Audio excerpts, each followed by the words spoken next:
প্রথম ওভারেই মুস্তাফিজের অসাধারণ বোলিং। রীতিমতো মুস্তাফিজের প্রথম ওভারেই ক্যাচ ছেড়ে দিল মহেন্দ্র সিং ধোনি। ইচ্ছে করেই যেন লাভ দিল না ধোনি, যার কারণে প্রথম ওভারে উইকেট থেকে বঞ্চিত হলো মুস্তাফিজুর রহমান।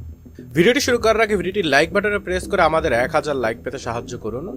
গত ম্যাচের মতো আজ গুজরাট টাইটান্সের বিপক্ষেও রীতিমতো অসাধারণ বোলিং পারফরমেন্স করছেন মুস্তাফিজুর রহমান। এদিন মুস্তাফিজুর রহমান নিজের প্রথম ওভার বোলিং করতে আসেন ইনিংসের 2 নম্বর ওভারে। বোলিং করতে এসে প্রথম বলে 4 খেলো, তারপর রীতিমতো কামব্যাক করেন মুস্তাফিজ। একের পর এক দুর্দান্ত ডেলিভারি করতে থাকেন তিনি শুভমান গিল এবং ঋদ্ধিমান সাহাকে। তারপর সেই ওভারের 5 নম্বর ডেলিভারিতে ঋদ্ধিমান সাহাকে অফসাইডের বাইরে দিয়ে রীতিমতো অসাধারণ একটি আউটসুইঙ্গার ডেলিভারি করেন মুস্তাফিজুর রহমান। যে ডেলিভারিটিতে কাভার শট খেলতে গিয়ে রীতিমতো ঋদ্ধিমান সাহার ব্যাটে লেগে MS ধোনির পাস দিয়ে বলটি বাউন্ডারির দিকে চলে যায়।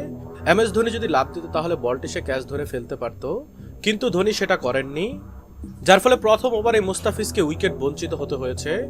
ঋদ্ধিমান সাহার দুর্দান্ত একটা উইকেট মুস্তাফিজুর রহমান প্রথম ওভারে না হয় পেয়ে যেত। উল্লেখ্য যে এই ভিডিওটি বানানোর সময় এখন পর্যন্ত মুস্তাফিজুর রহমান একটি ওভার কমপ্লিট করেছে, যেখানে এক ওভারে 10 রান দিয়ে কোনো উইকেট পাননি মুস্তাফিজুর রহমান। ধোনি ক্যাচটি ধরতে পারলে একটি উইকেট মুস্তাফিজের খাতায় থাকতো।